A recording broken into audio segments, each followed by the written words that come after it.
നികുതി കിട്ടുന്നതിൻ്റെ പ്രധാന ബേർഡൻ ഒന്ന് മദ്യം. കാരണം മദ്യം മൊണോപ്പൊളിയാണ്.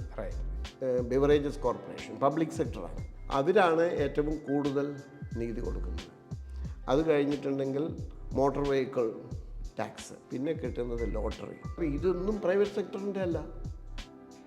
അപ്പോൾ പബ്ലിക് സെക്ടർ ഇല്ലായിരുന്നുവെങ്കിൽ നമ്മുടെ ധനപ്രതിസന്ധി ഇതിനേക്കാൾ കൂപ്പ് കുത്തിയേനെ.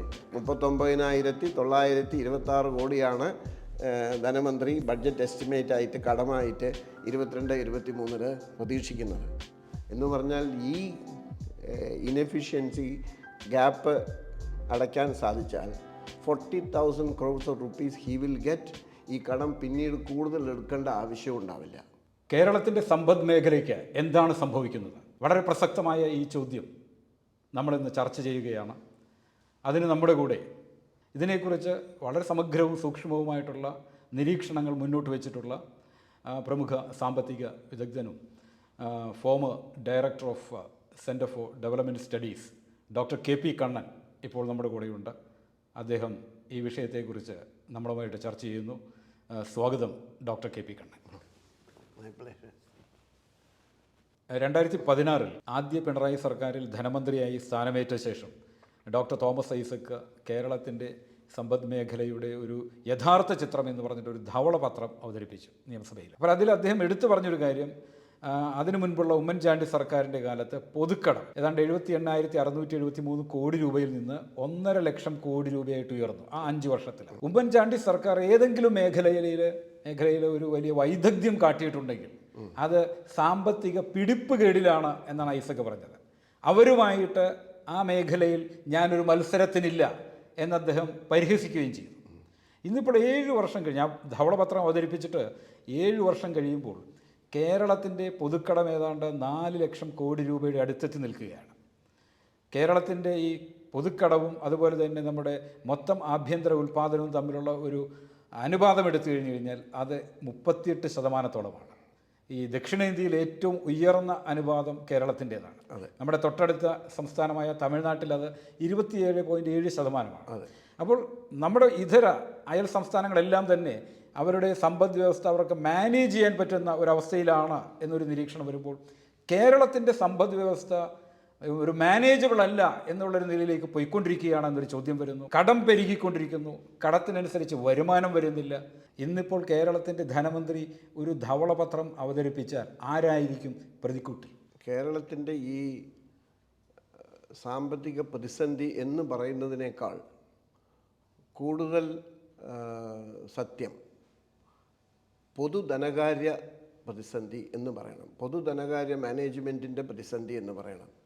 കേരളത്തിൽ സാമ്പത്തിക പ്രതിസന്ധി ഇല്ല. കാരണം സാമ്പത്തിക പ്രതിസന്ധി ഉണ്ടെന്ന് പറഞ്ഞാൽ അത് ജനങ്ങളെ കൂടെ ബാധിക്കുന്ന അവരുടെ വരുമാനത്തെ, ചെലവിനെ, വിദ്യാഭ്യാസത്തെ, ജോലിയെ ഒക്കെ ബാധിക്കുന്നതാണ്. അങ്ങനെ ഒരു പ്രതിസന്ധിയില്ല. കാരണം കഴിഞ്ഞ ഒരു 2 ആഴ്ച മുമ്പല്ലേ നമ്മുടെ ചീഫ് സെക്രട്ടറി തന്നെ ഹൈക്കോടതിയിൽ സമ്മതിച്ചു, അതായത് നിത്യനിദാന ചെലവുകൾക്ക് പോലും കഷ്ടപ്പെടുകയാണ്. അതെ, അല്ല, ഞാൻ അത് പറയുന്നതിന് മുമ്പ് I want to distinguish between economic crisis of the state and public finance crisis of the government. അവിടെ ക്രൈസിസ് ഉള്ളത് ഗവൺമെൻറ്റിൻ്റെ പൊതു ധനകാര്യ മാനേജ്മെൻറ്റിലാണ് ക്രൈസിസ്. ഒന്ന് കേരളത്തിൽ പ്രതിശീർഷ വരുമാനം നോക്കിയാൽ ഇന്ത്യയിൽ 4-ാമത്തെ 5-ാമത്തെ ആണ്. 70കളിലും 80കളിലും നമ്മൾ 13-14 ആയിരുന്നു നമ്മുടെ റാങ്ക്. പക്ഷേ എൻ്റെ എസ്റ്റിമേറ്റിൽ ഞാൻ താങ്കൾക്ക് തന്ന പേപ്പറിലും ഈ വരുമാനത്തിൻ്റെ എസ്റ്റിമേറ്റ് പുറം പണത്തെ കണക്കാക്കുന്നില്ല. പുറം പണത്തെ കണക്കാക്കിയാൽ നമ്മൾ വിദേശങ്ങളിൽ നിന്ന്, പ്രത്യേകിച്ച് ഗൾഫിൽ നിന്ന് വരുന്ന റെമിറ്റൻസസ്. അതെ, ഈ ഞാനതിനെ പറയുന്നത് പുറം പണം എന്നാണ്. അതായത് സ്വകാര്യ വീടുകൾക്ക് വരുന്ന വരുമാനം, അതും കൂടി നമ്മളിത് ചേർത്ത് വെച്ച് കഴിഞ്ഞാൽ നമ്മുടെ പ്രതിശീർഷ വരുമാനമായിരിക്കും ഒന്നുകിൽ റാങ്ക് 1 അല്ലെങ്കിൽ റാങ്ക് 2. അതുകൊണ്ട് തന്നെയാണ് ഇന്ന് കേരളത്തിൽ, ഇന്ന് മാത്രമല്ല കഴിഞ്ഞ 10-20 വർഷത്തിലധികമായി ഉപഭോക്തൃത്വത്തിൻ്റെ കാര്യത്തിൽ കൺസ്യൂമർ എക്സ്പെൻഡിച്ചർ പെർ ക്യാപിറ്റ കേരളമാണ് നമ്പർ 1. അപ്പോൾ ഇൻകത്തിൽ 4-ാമനും കൺസംഷനിൽ 1-ാമനാവുന്നത് എങ്ങനെയാണ്? അപ്പോൾ അവിടെയുള്ള ആ വിടവ് ഈ റെമിറ്റൻസ് നമ്മൾ കണക്കാക്കാത്തത് കൊണ്ടാണ്. അപ്പോൾ Kerala is doing well as far as the household economy and private economy is concern. പക്ഷെ നിർഭാഗ്യവശാൽ ഇതിനെ എങ്ങനെ ഗവൺമെൻറ്റിൻ്റെ വരുമാനമാക്കി വളരെ സൂക്ഷ്മതയോടെ ധനകാര്യ മാനേജ്മെൻറ്റ് നടത്തണം എന്നുള്ള കാര്യത്തിൽ സർക്കാരിന് കാലാകാലങ്ങളിൽ പ്രതിസന്ധി നേരിടുന്നുണ്ട്. ഇപ്പം ഞാൻ പറഞ്ഞ കേരള മോഡൽ റീവിസിറ്റഡ് എന്ന ആ പേപ്പറിൽ പറഞ്ഞിട്ടുള്ളത് ഇത് ഒരു പുത്തരിയല്ല. കഴിഞ്ഞ 30-ലധികം വർഷമായി കേരള സംസ്ഥാനം എല്ലാ വർഷവും റവന്യൂ കമ്മിയാണ്. അതായത് കേരള ഗവൺമെൻറ്റിന് കിട്ടുന്ന വരുമാനവും അതിൻ്റെ റവന്യൂ ചെലവും, അതായത് മൂലധനം ഒഴിച്ചുള്ള ചെലവും നോക്കിയാൽ വരവിനേക്കാൾ കൂടുതൽ ചെലവാണ്. ഇത് മറ്റു പല സംസ്ഥാനങ്ങളിലും ഇല്ല. ഏറ്റവും കൂടുതൽ ഈ സർക്കാർ ധനകാര്യ മാനേജ്മെൻറ്റിൻ്റെ പ്രതിസന്ധി നേരിടുന്നത് കേരളം, പഞ്ചാബ്, വെസ്റ്റ് ബംഗാൾ, ഈ 3 സംസ്ഥാനങ്ങളാണ്. അതും ഇന്നും ഇന്നലെയും തുടങ്ങിയതല്ല. അപ്പോൾ എന്തുകൊണ്ടാണ് ഈ 2-3 സംസ്ഥാനങ്ങൾ ഇങ്ങനെ കൂടുതൽ സാമ്പത്തിക അവരുടെ പബ്ലിക് ഫൈനാൻസിൻ്റെ ക്രൈസിസിലോട്ട് പോകുന്നത് എന്നുള്ളതാണ് ചോദ്യം. ഇപ്പോൾ ഡോക്ടർ ഐസക്കിൻ്റെ ധവളപത്രത്തിനെ കുറിച്ച് കാര്യം പറഞ്ഞു. ധവളപത്രം ഇറക്കണം, അത് ഇപ്പോഴും ഇറക്കേണ്ട സമയമായി എന്നുള്ളതാണ്. പക്ഷേ അതേ സമയത്ത് ഡോക്ടർ ഐസക്കിൻ്റെ ഉദ്ദേശശുദ്ധിയെ ഞാൻ ചോദ്യം ചെയ്യുന്നില്ല. Because he is A very committed person, അത് നമുക്ക് അറിയാവുന്നതാണ്. പക്ഷേ ധനകാര്യമന്ത്രി എന്നുള്ള നിലയിൽ കഴിഞ്ഞ 5 വർഷം അദ്ദേഹം ഇതായപ്പോൾ അദ്ദേഹത്തിൻ്റെ കയ്യിൽ നിന്ന് തന്നെ കാര്യങ്ങൾ വിട്ടുപോയി എന്നുള്ള അവസ്ഥയിലെത്തി. കോവിഡ് എന്നുള്ളത് അതിനെ കൂടുതൽ ഗുരുതരമാക്കി എന്നുള്ളതാണ്. പണ്ടേ ദുർബല, പിന്നെ ഗർഭിണി എന്നുള്ള ഒരു അവസ്ഥയിൽ ആക്കി എന്നുള്ളതാണ്. അതുകൊണ്ടാണ് ഇന്ന് ഒരു നമ്മുടെ ആഭ്യന്തര വരുമാനത്തിൻ്റെ 38% ഈ ക്രൈസിസ് വന്നിരിക്കുന്നത്. എൻ്റെ അഭിപ്രായത്തിൽ മറ്റു പല എക്കോണമിസ്റ്റുകാരും ശക്തമായി പറയാത്തതും ഗവൺമെൻറ്റോ പ്രതിപക്ഷ കക്ഷിയോ നിയമസഭയിൽ ചർച്ച ചെയ്യാത്തതും ആയിട്ടുള്ള ഒരു പ്രധാന കാര്യം ഈ നികുതിയും നികുതി ഇതര വരുമാനങ്ങളും, അതായത് തനത് വരുമാനം പിരിക്കുന്നതിലുണ്ടായിട്ടുള്ള കുറ്റകരമായിട്ടുള്ള അനാസ്ഥയാണ് കാണിക്കുന്നത്. അത് ഞാൻ എൻ്റെ പഠനത്തിൽ പറഞ്ഞിട്ടുണ്ട്. ഈ 60 കൊല്ലത്തെ ഈ റേഷ്യോ എടുത്തു. തനത് വരുമാനം ആഭ്യന്തര വരുമാനത്തിൻ്റെ ശതമാനമായിട്ട് നോക്കുന്ന സമയത്ത് ഏറ്റവും കൂടിയ റേഷ്യോ, അതായത് ഓരോ 100 രൂപയ്ക്കും എത്ര രൂപ പിരിച്ചു എന്ന് നോക്കിയാൽ 75 മുതൽ 86 വരെയുള്ള ഈ 11 ആദ്യത്തെ കാലഘട്ടത്തിലാണ്. അപ്പോൾ ആ കാലഘട്ടത്തിലാണ് ഏറ്റവും കൂടുതൽ എഫിഷ്യൻ്റ് ആയിട്ട് പിരിക്കാൻ കഴിഞ്ഞത്. അത് എത്രയാണെന്ന് ചോദിച്ചാൽ ഓരോ 100 രൂപയ്ക്കും 12.5%, 12.5 രൂപ. അതായിരിക്കും ജനങ്ങൾക്ക് അത് അറിയാവുന്ന ഭാഷയിൽ പറയാൻ. അത് 86 കഴിഞ്ഞപ്പോൾ ഒരു 90 വരെ 11, 10 ആയി കുറഞ്ഞു. പിന്നെ അത് കഴിഞ്ഞപ്പോൾ 9, 8, 8.5 ആയിട്ട് വന്നു. കോവിഡിൻ്റെ 2 കാലത്ത് 6.5 ആയിട്ട് കുറഞ്ഞു. പിന്നീട് ഭാഗ്യവശാൽ ശ്രീമാൻ ബാലഗോപാലിൻ്റെ ഭാഗ്യം എന്ന് പറയട്ടെ 8.5 വീണ്ടും വന്നു. അപ്പോൾ നിലവിൽ അതാണ് കഴിഞ്ഞ 2 വർഷമായിട്ട് ഈ നികുതി പിരിവ് കാര്യമായിട്ട് വർദ്ധിച്ചിട്ടുണ്ട് എന്നിപ്പോൾ സംസ്ഥാന സർക്കാർ അവകാശപ്പെടുന്നുണ്ട്. അത് ഒരു റേഷ്യോ വെച്ച് നോക്കിയാൽ അങ്ങനെയല്ല. ഈ അബ്സല്യൂട്ട് എമൗണ്ട് പറയുന്നത് അത് ശരിയല്ലല്ലോ. കാരണം വരുമാനവും ഇൻക്രീസ് ചെയ്യുന്നുണ്ട്. അതിനനുസരിച്ച് അതിനേക്കാൾ കൂടുതൽ അനുപാതത്തിൽ വേണം ഈ നികുതി പിരിവ് കൂട്ടാൻ. എന്നാലേ നേരത്തെ ഉണ്ടായിരുന്ന ആ 12.5 രൂപയിൽ എത്തുള്ളൂ. ഈ 12 രൂപയിൽ എത്താത്തത് കൊണ്ട് അത് ഞാൻ പറയുന്നത് ഇപ്പോൾ 75-86 കാലഘട്ടത്തിൽ ഈ 12 ഓരോ 100 രൂപയ്ക്കും 12 രൂപ പിരിച്ചത് അന്ന് 100% കാര്യക്ഷമത ഉള്ളത് കൊണ്ടൊന്നുമല്ല. അപ്പോൾ അതിൻ്റെ അർത്ഥം എന്താണ്? അന്ന് 16 കിട്ടേണ്ടതെങ്കിൽ 12 കിട്ടിയുള്ളൂ. അപ്പോൾ അതെങ്കിൽ ഞാൻ പറയുന്നതല്ല, ഈ ചരിത്രപരമായി നിങ്ങൾ നേരത്തെ പിരിച്ചിരുന്ന കാര്യക്ഷമത കാണിച്ചാൽ മതി. 4% കൂടുതൽ കിട്ടും. 4% എന്ന് പറഞ്ഞാൽ എത്രയായി? ഇന്നിപ്പോൾ നമ്മുടെ ആഭ്യന്തര വരുമാനം പുറംപണം കണക്കാക്കാതെയുള്ള വരുമാനം 10 ലക്ഷം കോടിയാണ്. 10 ലക്ഷം കോടിയുടെ 4% എന്ന് പറഞ്ഞാൽ 40,000 കോടിയാണ്. 40,000 കോടിയാണ് 70-കളുടെയും 80-കളുടെയും കാലഘട്ടം താരതമ്യം ചെയ്യുമ്പോൾ ഈ സംസ്ഥാനം പിരിക്കാതെ പോകുന്നത്. ഓരോ ശതമാനം കൂടുതൽ പിരിക്കും തോറും അല്ലെങ്കിൽ എഫിഷ്യൻസി കൂടും തോറും 10,000 കോടി രൂപ വീതമാണ് നിങ്ങൾക്ക് കൂടുതൽ കിട്ടുന്നത്. അപ്പോൾ ഒരു 4% വർദ്ധിപ്പിക്കാൻ കഴിഞ്ഞാൽ 4% പോയിന്റ് വർദ്ധിപ്പിക്കാൻ കഴിഞ്ഞു കഴിഞ്ഞാൽ അത് ഏകദേശം 40,000 കോടിയാണ് അടുത്തെത്തുമെന്നാണ് പറയുന്നത്. 70കളെ അപേക്ഷിച്ച് നമ്മുടെ കാര്യക്ഷമത നിലനിർത്തിയിരുന്നുവെങ്കിൽ ഇന്ന് സംസ്ഥാന ഗവൺമെന്റിന് കിട്ടാവുന്ന അധിക വരുമാനം അല്ല അത് ഒന്നുകൂടെ പറയാം. ഈ 40,000 കോടി കിട്ടുകയാണെന്ന് വെച്ചോളൂ, കുറച്ച് അതിൻ്റെ ഡീറ്റെയിൽസ് ഇനി പറയാം. കിട്ടുകയാണെന്ന് വെച്ചോളൂ, അത് ഇന്ന് എടുക്കുന്ന കടത്തിൻ്റെ തുല്യമാണ്. നേരത്തെ പറഞ്ഞില്ലേ 40,000 കോടിയാണ് കടം. 39,926 കോടിയാണ് ധനമന്ത്രി ബഡ്ജറ്റ് എസ്റ്റിമേറ്റ് ആയിട്ട് കടമായിട്ട് 22-23 പ്രതീക്ഷിക്കുന്നത്. എന്ന് പറഞ്ഞാൽ ഈ ഇനെഫിഷ്യൻസി ഗ്യാപ്പ് അടയ്ക്കാൻ സാധിച്ചാൽ 40,000 crores of rupees he will get. ഈ കടം പിന്നീട് കൂടുതൽ എടുക്കേണ്ട ആവശ്യം ഉണ്ടാവില്ല.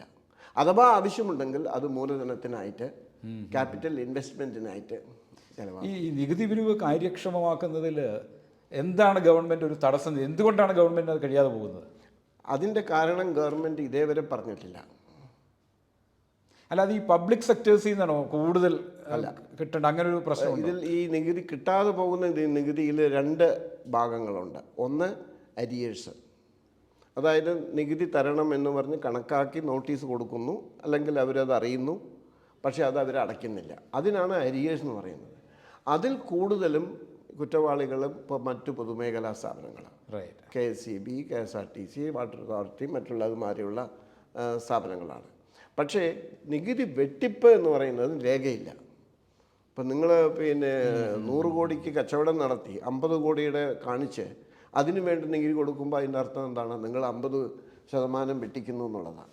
അവിടെയാണ് നമ്മുടെ ശ്രദ്ധ മുഴുവൻ പോകേണ്ടത്. എൻ്റെ അഭിപ്രായത്തിൽ അതിൽ 3 ഘടകങ്ങളുണ്ട്. നികുതി വെട്ടിപ്പിൻ്റെ മേഖലയിൽ ഒന്ന്, കാലാകാലങ്ങളിൽ വേണ്ട പോലെ ഈ പ്രത്യേകിച്ചും വൻ തുകകൾ നികുതിയായി അടയ്ക്കേണ്ട എല്ലാ സ്ഥാപനങ്ങളാണല്ലോ കൂടുതൽ. സെയിൽസ് ടാക്സും GSTയും വാറ്റും ഒക്കെയാണ്. അപ്പോൾ വ്യക്തികളല്ല അതിൽ കൂടുതലും സ്ഥാപനങ്ങളാണ്. ഇൻസ്പെക്ഷൻ വേണം, അത് സത്യസന്ധമായിരിക്കണം, അത് ഉടനെ അസസ് ചെയ്യണം, തർക്കമില്ലാതെ അത് പിരിച്ചെടുക്കണം. പക്ഷേ രണ്ടാമത്തെ ഘടകം എന്ന് പറയുന്നത് അതിന് തയ്യാറായിട്ടുള്ള സത്യസന്ധരായ ഓഫീസർമാരുണ്ട് എന്ന് ഗവൺമെൻറ് പറയുകയാണെങ്കിൽ ഞാൻ വിശ്വസിക്കാം. I am not accusing dum.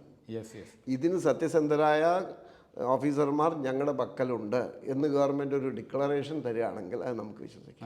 2. മൂന്നാമത്തത് അഴിമതി. അപ്പോൾ ഈ അഴിമതി എന്ന് പറയുമ്പോൾ നമ്മുടെ എക്കണോമിക്സിൽ ഇതിന് നമ്മൾ വെറുതെ അങ്ങ് പറഞ്ഞു പോകുന്നതല്ല. അതിനാണ് പറയുന്നത് റെൻറ്റ് സീക്കിംഗ് കൾച്ചർ എന്ന് പറയുന്നത്. പങ്കുപറ്റ് സംസ്കാരം എന്നാണ് ഞാൻ അതിന് പേരിട്ടിരിക്കുന്നത്.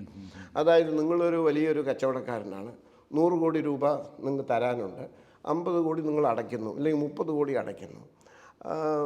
പക്ഷേ എൻ്റെ പാർട്ടിക്കോ ഞങ്ങളുടെ ഗ്രൂപ്പിനോ ഒക്കെ വേണ്ടിയിട്ട് നിങ്ങൾ സംഭാവനകളൊക്കെ നൽകുന്നു. അപ്പം ഞാൻ കണ്ണടയ്ക്കുന്നു. അത് രാഷ്ട്രീയമായിട്ടും അല്ലെങ്കിൽ വ്യക്തിപരമായിട്ടും അങ്ങനെ പല വിധത്തിലുള്ള അഡ്ജസ്റ്റ്മെൻറ്റുകൾ വരുന്ന സമയത്ത് ഇത് സാധിക്കാതെ പോകുന്നു. അതിന് ഒരു ഉദാഹരണം പറയാം. മാതൃഭൂമി പത്രത്തിൽ മെയ് 28, 2023 അവസാനത്തെ പേജിൽ ഒരു ചെറിയൊരു വാർത്തയുണ്ടായിരുന്നു. സ്വർണ്ണാഭരണശാലകളിൽ കേരള GST ഇൻ്റലിജൻസ് നടത്തിയ ഒറ്റ ദിവസത്തെ റെയ്ഡിൽ 1000 കോടിയിലേറെ രൂപയുടെ നികുതി വെട്ടിപ്പ് കണ്ടെത്തി. തൃശ്ശൂർ, മലപ്പുറം, പാലക്കാട്, കണ്ണൂർ, കോഴിക്കോട് ജില്ലകളിലെ 33 സ്വർണ്ണാഭരണശാലകളിൽ നടത്തിയ റെയ്ഡിലാണ് വെട്ടിപ്പ് കണ്ടെത്തിയത്. പ്രത്യേക സോഫ്റ്റ്വെയർ ഉപയോഗിച്ച് വിൽപ്പന കുറച്ചു കാണിച്ചാണ് വെട്ടിപ്പ് നടത്തുന്നതെന്നും തെളിഞ്ഞു. അൺകോട്ട്. എൻ്റെ ഒരു ഭാഷ്യം ഞാനതിന് പറയാം. ഞാൻ അതിന് ഇൻ്റർപ്രറ്റ് ചെയ്തിരിക്കുന്നത് ഈ കണക്ക് പ്രകാരം ശരാശരി 30.3 കോടി രൂപയുടെ നികുതിയാണ് ഓരോ വിൽപ്പനശാലയിലും നടന്നത്. കാരണം ഈ 1000 കോടി ഡിവൈഡഡ് ബൈ 33. കേരളത്തിൽ 8,000-ഓളം സ്വർണ്ണാഭരണ വിൽപ്പനശാലകൾ ഉണ്ടെന്നും അതിൽ 7,000-ഓളം ശാലകൾ GST രജിസ്ട്രേഷൻ ഉണ്ടെന്നും പത്രറിപ്പോർട്ടുകളിൽ പറയുന്നുണ്ട്. ഈ 7,000-ൽ ഒരു മിത കണക്കിൻ്റെ അടിസ്ഥാനത്തിൽ 5% കടകൾ സ്വർണ്ണാഭരണശാലകൾ ആണെങ്കിൽ, വലിയ സ്വർണ്ണാഭരണശാലകൾ ആണെങ്കിൽ ഈ റേറ്റ് വെച്ച് 30 കോടി വെട്ടിച്ചു എന്നുള്ള റേറ്റ് വെച്ച് 10,605 കോടിയുടെ നികുതി തട്ടിപ്പാണ് സംഭവിച്ചിരിക്കുന്നത് എന്ന് നമുക്ക് അറിയാൻ. ഇത് ഒരു വർഷത്തെയാണോ അല്ലെങ്കിൽ ഒരു വർഷത്തെ. ബാക്കി 95% ശാലകളും അവരുടെ വലിപ്പമനുസരിച്ച് നടത്തുന്ന നികുതി തട്ടിപ്പ് വേറെ കണക്കാക്കണം. റൈറ്റ്. സോ ഇതൊരു ടെല്ലിങ് എക്സാമ്പിളാണ്. ഇതേമാതിരി വേറെ ഒരു ഇത് കൂടിയുണ്ട്. അപ്പം നമ്മൾ ഈ വെട്ടിപ്പിനെ കുറിച്ച് പറഞ്ഞതുകൊണ്ട് സ്വർണ്ണാഭരണശാലകളിൽ മാത്രമല്ലല്ലോ നികുതി വെട്ടിപ്പ് നടക്കുന്നത്. വേറൊരു പത്രവാർത്ത പ്രകാരം ഹിന്ദു ബിസിനസ് ലൈൻ ഒക്ടോബർ 29, 2022 പല കച്ചവട മേഖലകളിലുമായി 420 കോടി രൂപയുടെ നികുതി വെട്ടിപ്പ് കേന്ദ്ര ഇൻ്റലിജൻസ് ഏജൻസി വെളിപ്പെടുത്തിയതായി റിപ്പോർട്ട് ചെയ്തു. മറ്റൊരു വാർത്ത ടൈംസ് ഓഫ് ഇന്ത്യ മെയ് 24, 2022 പ്രകാരം സംസ്ഥാന GST ഡിപ്പാർട്ട്മെൻറ്റ് 17,262 തട്ടിപ്പ് കേസുകൾ 2021-22 രേഖപ്പെടുത്തിയായി പ്രസ്താവിച്ചിരിക്കുന്നു. ഇതേ വകുപ്പ് ഒരു പരീക്ഷണാർത്ഥം ഉദ്യോഗസ്ഥരുടെ ഒരു സംഘത്തെ കൊണ്ട് സാധനങ്ങൾ വാങ്ങിച്ചപ്പോൾ കേരളത്തിലെ 45% വിൽപ്പനശാലകളും ബില്ല് കൊടുക്കാതെ കച്ചവടം നടത്തിയതായി കണ്ടെത്തി. ഇത് പത്രവാർത്തയാണ്, എൻ്റെ വാർത്ത. അപ്പോൾ ഇതാണ് ശരിക്കും പറഞ്ഞു കഴിഞ്ഞാൽ ഇതൊരു ടിപ്പ് ഓഫ് ദ ഐസ്ബർഗ് ആണ്. It is tip of the iceberg. മഞ്ഞുമലയുടെ ഒരറ്റമാണ്. ഇപ്പം നമുക്ക് ഈ കേരളത്തിൽ നികുതി കിട്ടുന്നതിൻ്റെ പ്രധാന ബേർഡൻ ഒന്ന് മദ്യം. കാരണം മദ്യം മൊണോപ്പൊളിയാണ്. ബിവറേജസ് കോർപ്പറേഷൻ പബ്ലിക് സെക്ടറാണ്. അപ്പോൾ അവിടെ ഒരാളും ഇൻസ്പെക്ഷൻ പോകേണ്ട ആവശ്യമില്ല. ചെക്ക് എഴുതി വാങ്ങണ്ട, അവർ അയച്ചു കൊടുത്താണ്. ട്രാൻസ്ഫർ ആയിട്ട് അപ്പം തന്നെ കിട്ടും. അവിടുത്തെ ഫിനാൻസ് ഡിപ്പാർട്ട്മെൻറ്റ് പൈസ ഇല്ല എന്ന് പറഞ്ഞാൽ ഉടനെ പോകുന്നത് KSIB നിന്നാണ്. ഇപ്പോൾ ബിവറേജസ് കോർപ്പറേഷൻ അവരാണ് ഏറ്റവും കൂടുതൽ നികുതി കൊടുക്കുന്നത്. അത് കഴിഞ്ഞിട്ടുണ്ടെങ്കിൽ മോട്ടോർ വെഹിക്കിൾ ടാക്സ്, പിന്നെ കിട്ടുന്നത് പെട്രോളിയം ഉൽപ്പന്നങ്ങളുടെ ടാക്സ്, അതും പൊതുമേഖലയാണ്. കൊച്ചിനിലും അവിടെയൊക്കെയുള്ള സെൻട്രൽ പബ്ലിക് സെക്ടർ. ഇപ്പോൾ എണ്ണ വില നന്നായി ഉള്ളതുകൊണ്ട് അവരും ആ ചെക്കും പിരിക്കാൻ ആരും പോകണ്ട, അത് കിട്ടുന്നു. പിന്നെ കിട്ടുന്നത് ലോട്ടറി. അപ്പോൾ ഇങ്ങനെ 4. അപ്പോൾ പിന്നെ ലാൻഡ് രജിസ്ട്രേഷനൊക്കെ വളരെ ചുരുക്കമേ ഉള്ളൂ. അപ്പോൾ ഇങ്ങനെയുള്ള കാര്യങ്ങൾ ഇത് കഴിഞ്ഞാൽ അപ്പോൾ ഇതൊന്നും പ്രൈവറ്റ് സെക്ടറിൻ്റെ അല്ല. അപ്പോൾ പബ്ലിക് സെക്ടർ ഇല്ലായിരുന്നുവെങ്കിൽ നമ്മുടെ ധനപ്രതിസന്ധി ഇതിനേക്കാൾ കൂപ്പ് കുത്തിയേനെ എന്നുള്ളതാണ് എനിക്ക് പറയാനുള്ളത്. അപ്പോൾ സ്വകാര്യ മേഖലയിൽ നടക്കുന്ന നികുതി വെട്ടിപ്പ് കൃത്യമായിട്ട് ഭീകരമാണ്. അത് കണ്ടെത്തുന്നതിനും ഭീകരമാണ്, അത് നേരിടുന്നതിനും അതെ ഒരു വിൽ പവറോടെ ഇച്ഛാശക്തിയോടെ നടപടി എനിക്ക് അടുത്തവിടെ നമ്മുടെ ഡോക്ടർ MA ഉമ്മൻ പറഞ്ഞൊരു കാര്യമുണ്ട്. ഒരുപാട് മേഖലകളിൽ നമ്മൾ പ്രതിസന്ധികൾ നേരിടുന്നുണ്ട്. പക്ഷേ അദ്ദേഹം ഒരു ഒപ്റ്റിമിസം അദ്ദേഹം പുറത്തെടുത്തു. അദ്ദേഹം ഈ പറഞ്ഞതുപോലെ ഒരു ഇൻകറേജബിൾ ഒപ്റ്റിമിസ്റ്റാണ് എന്ന് പറഞ്ഞുകൊണ്ട് അദ്ദേഹം പറഞ്ഞൊരു കാര്യം, വിൽ പവർ ഉണ്ടെങ്കിൽ, ഇച്ഛാശക്തി ഉണ്ടെങ്കിൽ ഈ പരാജയങ്ങളെയൊക്കെ നമുക്ക് മറികടക്കാൻ കഴിയും. അത് തന്നെയാണ് ഞാനും പറയുന്നത്. ഇത്രയും പറഞ്ഞത് അത് തന്നെയാണ് ഞാനും പറഞ്ഞത്. അതിൽ ഞാൻ 1-2 ഉദാഹരണങ്ങളൂടെ പറയാം. ഈ 75-85 കാലഘട്ടത്തിൽ ഓരോ 100 രൂപയ്ക്കും 12 രൂപ പിരിച്ചു. പിന്നീട് 10 ആയി, 11, 10, 9 അങ്ങനെയാണ് കുറഞ്ഞു വന്നെന്നുള്ളത്. അന്ന് നമ്മൾ ഉപഭോഗിക്കുന്ന ഈ വസ്തുക്കളിൽ ടാക്സബിൾ കമ്മോഡിറ്റി എന്ന് പറയുന്നത് വളരെ കുറവായിരുന്നു. അന്ന് എവിടെയാണ് നമുക്ക് ഇത്രയധികം കാറുകൾ, എവിടെയാ കമ്പ്യൂട്ടർ എന്നുള്ള വാക്കില്ല, മൊബൈൽ ഫോൺ എന്നുള്ള സങ്കല്പമില്ല, വാഷിംഗ് മെഷീൻ, ഫ്രിഡ്ജ്, അവൻ. അപ്പം ഇന്ന് നമ്മുടെ വീടുകളിലുള്ള സാധനങ്ങൾ, മ്യൂസിക് ഇൻസ്ട്രുമെൻറ്റ്സ്. അപ്പോൾ എത്രയധികം ടാക്സബിൾ കമ്മോഡിറ്റീസാണ് നമ്മുടെ ഉപഭോഗത്തിൽ വന്നിരിക്കുന്നത്. അതെ. അപ്പോൾ അതിൻ്റെ അർത്ഥം എന്താണ്? ഭക്ഷണേതര ചെലവ് കൂടിക്കൊണ്ടിരിക്കുന്ന, കാരണം ഇൻകം കൂടുമ്പോൾ you spend more on non food items. അപ്പോൾ നമ്മുടെ നികുതിയുടെ ഈ 12 എന്ന് പറയുന്നത് കൂടുകയാണ് വേണ്ടത്. നേരെ മറിച്ച് നമുക്കത് കുറവായിക്കൊണ്ടിരിക്കുന്ന ഒരു സാഹചര്യമാണ് നമ്മുടെ ഇവിടെ ഉണ്ടായിരിക്കുന്നത് എന്നുള്ളതാണ്. എത്രയെത്ര ഇപ്പോൾ മൊബൈൽ ഫോൺ ഇല്ലാത്ത കുട്ടികൾ പോലും ഇല്ല. അപ്പോൾ 10% വെച്ച് ഇത് റീപ്ലേസ്മെൻറ്റ് നടന്നുകൊണ്ടിരിക്കുകയാണെങ്കിൽ യു ജസ്റ്റ് ഇമാജിൻ എന്തായിരിക്കണം നമ്മുടെ ടാക്സ് കളക്ഷൻ എന്നുള്ളത്. ഇത് സർക്കാരിന് അല്ലെങ്കിൽ ഭരിക്കുന്നവർക്ക് അല്ലെങ്കിൽ ഭരണകൂടത്തിന് അറിയാത്തൊരു കാര്യമല്ല. പക്ഷേ എന്നിട്ടും, അതായത് അവരുടെ മുന്നിൽ നേരെ കിടക്കുന്ന സംഗതിയാണ്. അപ്പോൾ ഈ പൊതു ധനകാര്യ പ്രതിസന്ധി എന്ന് പറയുന്നത് പരിഹരിക്കാനുള്ള ഏറ്റവും വ്യക്തമായ ഒരു മാർഗം എന്ന് പറയുന്നത് ഇതാണ്. അവർക്ക് പക്ഷേ എന്നിട്ടും സർക്കാർ അതിനകത്തേക്ക് ഒരു ഇച്ഛാശക്തിയോടെ വരുന്നില്ല എന്നുള്ളതാണ് ഒരു സങ്കടകരമായ യാഥാർത്ഥ്യം. അതിൻ്റെ മുന്നിൽ കിടക്കുന്ന ഈ ഒരു പങ്കുപറ്റു സംസ്കാരമാണ് കീറാമുട്ടിയായിട്ട് കിടക്കുന്നത്. ഇച്ഛാശക്തിയോടെ അവർ വേണമെന്ന് വിചാരിച്ചാൽ ഒരു മാസം കൊണ്ട് ഞാൻ ഈ പറഞ്ഞതെല്ലാം അവർക്ക് പിരിച്ചെടുക്കാൻ പറ്റും. അത്രയ്ക്കുമുള്ള ഇൻഫർമേഷൻ അവരുടെ കയ്യിലുണ്ട്. വേറൊന്നും കൂടെ പറയാം.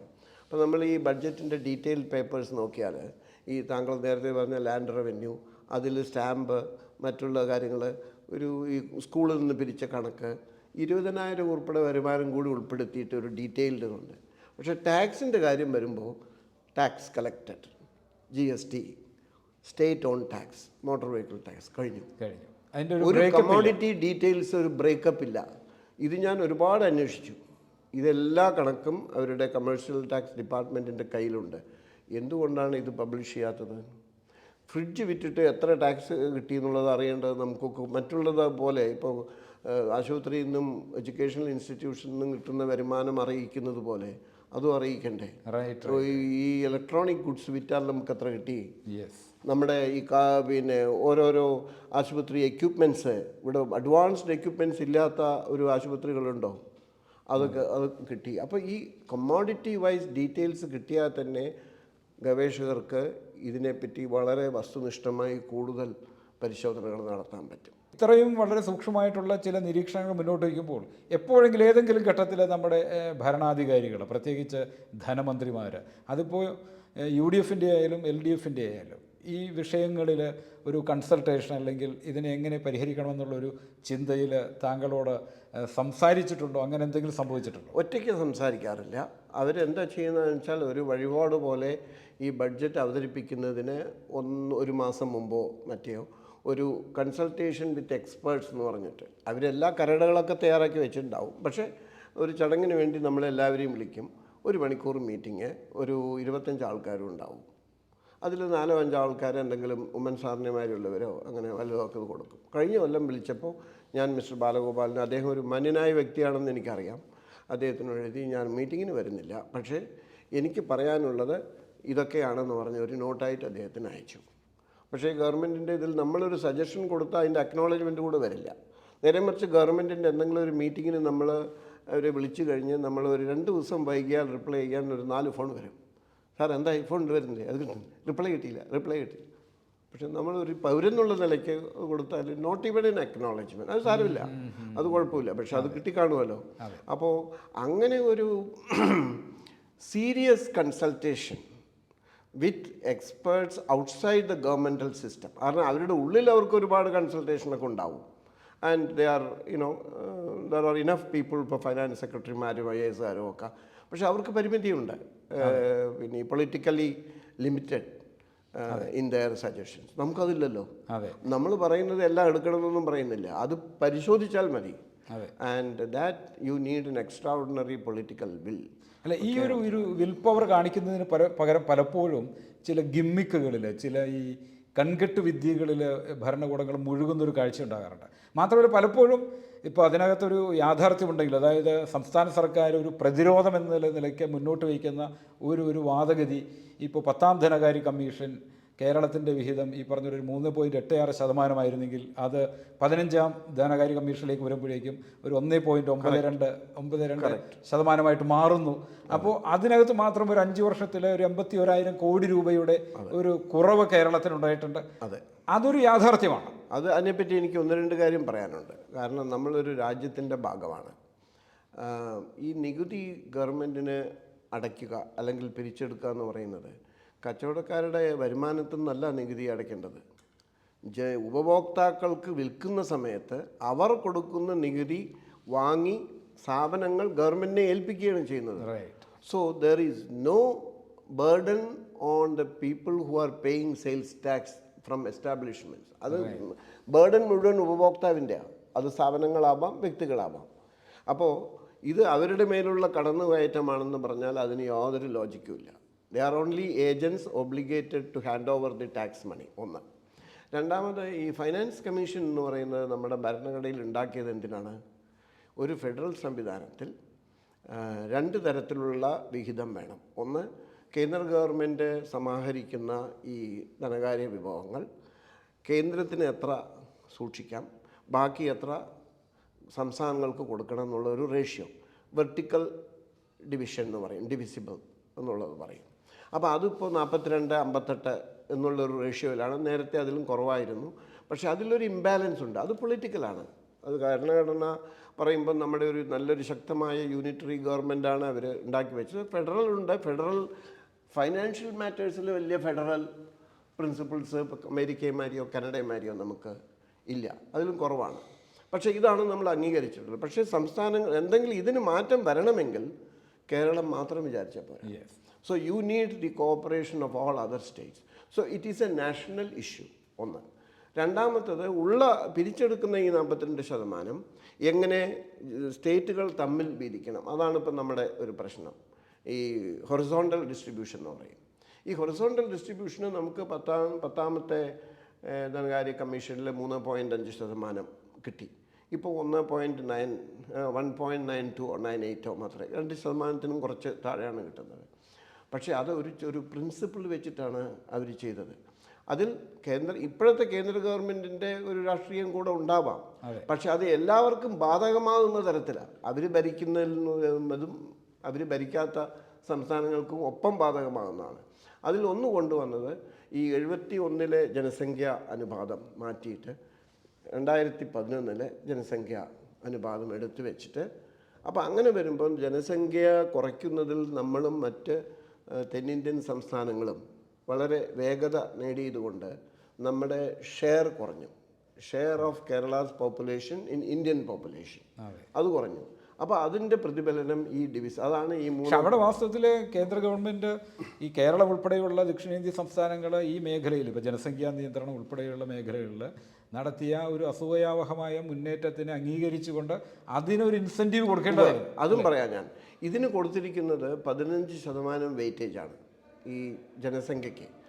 ഈ പറഞ്ഞ ഈ പല സംസ്ഥാനങ്ങളും പോയി നിവേദനം കൊടുത്തതിൻ്റെ ഫലമായി 12.5% വേറൊരു വെയിറ്റേജ് ജനസംഖ്യ നിയന്ത്രണത്തിന് എന്ന് പറഞ്ഞു കൊടുത്തു. അപ്പോൾ 15 കൊടുത്തത് 12 ഇവിടെയും കൊടുത്തപ്പോൾ കുറേ ന്യൂട്രലൈസേഷൻ വന്നു കഴിഞ്ഞു. പക്ഷേ കേരളത്തിന് വേറൊരു ചെറിയൊരു ഗുണം കൂടി ഉണ്ടായി. അവർ extend of area under forest എന്നുള്ളൊരു ക്രൈറ്റീരിയ വെച്ചു. അതൊരു എൻവയറമെൻ്റൽ ക്രൈറ്റീരിയ കൊണ്ടുവന്നതാണ്. പ്രകൃതി സംരക്ഷണത്തിന് മുൻഗണന കൊടുക്കണം. അതിലും കേരളത്തിന് ഫേവറബിളാണ്. പക്ഷേ ഏറ്റവും കൂടുതൽ നഷ്ടം വന്നത് തമിഴ്നാടിനെ പോലെയുള്ള വരണ്ട സംസ്ഥാനങ്ങൾക്കാണ്. അത് നമ്മൾ പറയുന്നേ ഇല്ല. അതിലൊരു എത്തിക്കൽ പ്രശ്നം കൂടിയുണ്ട് ജോണി. എന്താ അറിയോ, ഇപ്പോൾ ഇതിൻ്റെ ആനുകൂല്യം കിട്ടുന്നത് ആർക്കാണ്? അപ്പോൾ ഈ ജനസംഖ്യാപരമായിട്ടുള്ള 15% എന്നുള്ളത് കൂടുതൽ അല്ലെങ്കിൽ റിലേറ്റീവ്ലി സ്പീക്കിംഗ് അപേക്ഷികമായിട്ട് കുറച്ച് ബെനിഫിറ്റ് പാവപ്പെട്ട സംസ്ഥാനങ്ങൾ, ബീഹാറിനെ പോലുള്ള ബീഹാർ, ഉത്തർപ്രദേശ്, മധ്യപ്രദേശ്, രാജസ്ഥാൻ അത്രയില്ല, ഒറീസ അങ്ങനെയുള്ളവർക്കാണ് കിട്ടുന്നത്. അതെ. അതിലൊരു എത്തിക്കൽ പ്രോബ്ലം ഉണ്ട്. ഒരു കുടുംബത്തിലെ ഒരു കോമൺ വിഭവം പങ്കുവയ്ക്കുമ്പോൾ ഉള്ളവനാണോ കൂടുതൽ കൊടുക്കേണ്ടത്, ഇല്ലാത്തവനാണോ? പക്ഷേ ഉള്ളവൻ പറയുന്നത് എന്താണ്? തമിഴ്നാടും കേരളവും ആന്ധ്രയും കർണാടകവും ഞങ്ങൾ മിടുക്കന്മാരാണ്, കാരണം ഞങ്ങളാണ് ഈ ജനസംഖ്യാ നിയന്ത്രണം വേഗത്തിലാക്കിയത്, അതുകൊണ്ട് ഞങ്ങൾക്ക് ഇത് മാറ്റാൻ പാടില്ല എന്ന് പറഞ്ഞാൽ എന്താണ്? ഈ പാവപ്പെട്ട അവൻ്റെ ഇന്നെഫിഷ്യൻസി കൊണ്ടായിരിക്കാം ഇത് വന്നത്. പക്ഷെ അതിനേക്കാൾ കോംപ്ലക്സ് ആയിട്ടുള്ള സാമൂഹിക സാമ്പത്തിക ഘടകാവസ്ഥയാണ് അവിടെ ഉള്ളത്. അത് ഒരു ജാതിയും അതുമാതിരിയുള്ള അവിടെ ഒരു ഗവൺമെൻറ് വിചാരിച്ച സോൾവ് ചെയ്യാവുന്ന പ്രോബ്ലം അല്ല. അതുകൊണ്ട് ഗവൺമെൻറ് ഇന്നെഫിഷ്യൻസി, കറപ്ഷൻ നമ്മളെക്കാൾ കൂടുതലുണ്ടെന്നൊക്കെ പറഞ്ഞ് നമുക്ക് കുറച്ച് ഒരു ആളാവാൻ നോക്കാം. പക്ഷെ അതിൻ്റെ ഒരു എത്തിക്കൽ സൈഡില്ലേ. അപ്പോൾ എന്താ വേണ്ടത്? സംസ്ഥാനങ്ങൾ ഒന്നുകൂടി ആലോചിച്ച് ഇരുന്ന് കുറേ കൂടി പോളിഷ്ഡ് ആയിട്ടുള്ള ഇൻഡെക്സ് വേണം.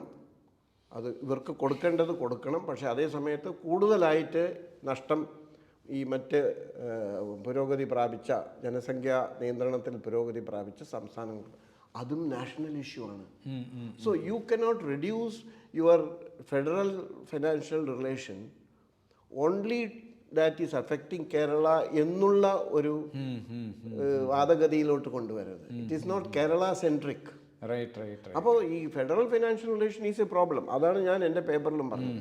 അതൊന്ന് ദീർഘകാലാടിസ്ഥാനത്തിൽ പരിഹരിക്കേണ്ട ഒരു പ്രശ്നം. അത് ദേശീയ തലത്തിൽ എല്ലാ സംസ്ഥാനങ്ങളും ഒന്നിച്ചിരുന്ന് ചർച്ച ചെയ്ത് പരിഹരിക്കേണ്ട ഒരു സാധനം. രാഷ്ട്രീയ പ്രക്രിയയുടെ ഭാഗമാണത്. ആ പരിഹാരം എന്ന് പറയുന്നത് കേരളത്തിന്റെ മാത്രം കയ്യിലുള്ള ഒരു സംഗതിയുമല്ല. അല്ല, അതെ, കേരളത്തിന്റെ മാത്രം. കേരളത്തിന് പക്ഷേ ഞാൻ പറയുന്നതല്ല, നിങ്ങൾ ചെയ്യേണ്ട ഹോംവർക്ക് നിങ്ങൾ ചെയ്യുന്നില്ല. റൈറ്റ്.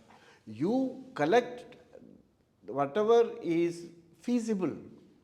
എന്നിട്ട് അവരോട് പറയൂ, ഞങ്ങളുടെ ധർമ്മം ചെയ്തു, ഇത്രയും കളക്ട് ചെയ്യാൻ ഞങ്ങൾക്ക് ഇതിൽ കൂടുതൽ പറ്റില്ല, അതുകൊണ്ട് ഞങ്ങളുടെ ഈ വാദം കൂടി കേൾക്കണം എന്ന് പറയണം.